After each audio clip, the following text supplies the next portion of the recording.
Hello mango জনতা, আজকে আমরা খাবো ইলিশ পাতুরি। পুরো প্রসেসটা আপনাদেরকে দেখাইতেছি, সাথে আছে হিমো। প্রথমে আমরা মাছগুলোকে লবণ হলুদ মরিচ দিয়ে ম্যারিনেশন করে নেব। দিলাম লবণ, তারপরে দিব হলুদ, তারপরে দিব মরিচ। এখন এগুলোকে সুন্দর মতো মাখিয়ে নেব হাতে, একদম প্রত্যেকটা অংশে সুন্দরভাবে মাখিয়ে নেব, মাছের প্রত্যেকটা অংশে যাতে লাগে। মাখানো শেষ। এখন এগুলোকে এভাবেই রেখে দেব 10 মিনিটের জন্য। এই পর্যায়ে আমরা মাছগুলো পাতুরি করার জন্য যে পাতাগুলো নিয়েছি, পাতাগুলোকে একটু সিদ্ধ করে নেব। এগুলো কিসের পাতা? এটা হচ্ছে কুমড়া পাতা। আয়েশা অনেকদিন ধরেই বলতেছিল যে ইলিশ মাছ খাবে, তো আমি আসলে আনতে পারতেছিলাম না, হালকা গরিব তো, এই জন্য আনা হয়নি আসলে। তো অবশেষে নিয়ে আসলাম। অনেক ছোট মাছ ছিল, তারপরেও শখটা তো পূরণ নিল। 10 মিনিট ইয়ে করে রাখলেই পাতাগুলো নরম হয়ে আসবে। তো পাতাগুলো নরম হইলে তারপরে প্রসেসটা আমি দেখাবো। পাতুরির জন্য আমি আগেই সরিষা প্ল্যান করে রেখেছিলাম, এগুলো এখন প্রসেস করে নিব। সরিষার সাথে আমি দিয়ে দেবো টক দই। টক দই আপনারা আপনাদের প্রয়োজন মতো দেবেন, সমস্যা নেই। ভালো মতো মেখে নেব টক দই দিয়ে। নাম হচ্ছে কি? ইলিশের পাতুরি। হ্যাঁ, ইলিশের পাতুরি। দিয়ে দেব 1 চা চামচ মরিচের গুঁড়া, 1 চা চামচ হলুদের গুঁড়া। আসলে হলুদ মরিচ এগুলো ছাড়া আর বেশি কিছু লাগে না। আর আমরা সরিষার তেল একটু অ্যাড করে দেবো।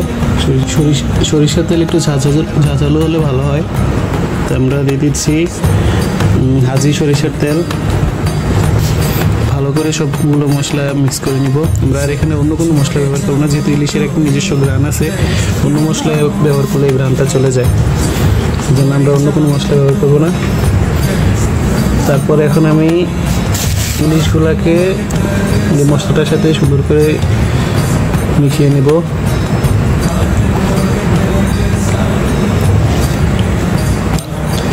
একে একে সবগুলো টুকরোকে আমি সুন্দর মতো মশলাগুলোর সাথে মিক্স করে নিব। পাতুরি রান্নার জন্য ইলিশ আমাদের মোটামুটি রেডি। পাতাগুলোর কি অবস্থা? পাতাগুলো যেহেতু একটু ছোট, 2টা করে পাতা আমি দিয়ে দিব। তারপরে মাঝখানে আমরা দিয়ে দেবো একটা ইলিশের টুকরা। আমাদের আর কয়েকটা পাতা লাগবে, পর্যায়ে একটু আমি দিয়ে দিব। একটু মশলা ওইটার সাথে দিয়ে দেব। তারপর উপর থেকে আরেকটা পাতা আমি দিয়ে দিই, যেহেতু পাতাগুলো ছোট। এভাবে আমি এক এক করে সবগুলো ইলিশের টুকরাকে রেডি করে নিব। রেডি করে তারপরে দেখাচ্ছি। মশলাটা যাতে না বের হয়, এই জন্য সুতা দিয়ে পেঁচিয়ে নিচ্ছি। পাতুরির পাতা শর্ট হয়, আয়েশা হঠাৎ করে মুড চেঞ্জ করলো। ও 2 পিস দিয়ে খাবে পাতুরি, আর 2 পিস দিয়ে খাবে সরষে ইলিশ। তো পাতুরিটা রেডি করার জন্য আমি এখন তেল দিয়ে নিলাম। অল্প অল্প তেলই দিলাম, কারণ যেহেতু মাছের মধ্যে তেল আছে, প্লাস আমরা সরিষাতেও তেল ইউজ করছি।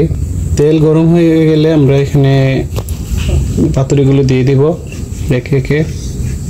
আমাদের তেল গরম হয়ে গেছে, আমরা একে একে পাতুরিগুলো দিয়ে দিব।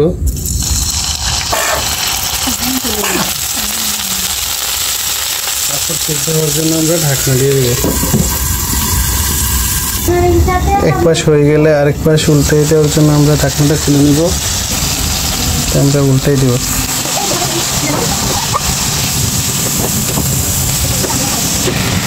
তারপর আবার ঢাকনা দিয়ে দেব।